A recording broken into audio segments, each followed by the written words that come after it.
So we designed a more intuitive salt and pepper dispenser. It's designed in a way to mimic the way the natural instinct of humans to pinch powder or salt and to season their food. And so we wanted to improve on this everyday experience that many people do, which is seasoning our food with salt and pepper.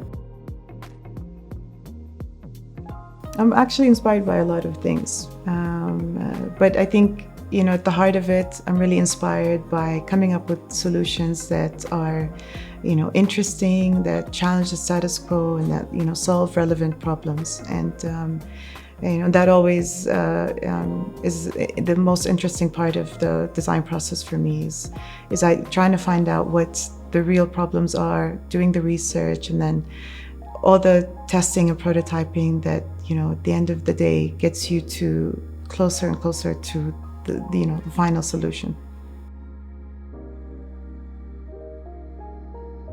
I want to thank the Audio Innovation Award team for providing us with this opportunity to develop our work and get exposure for it.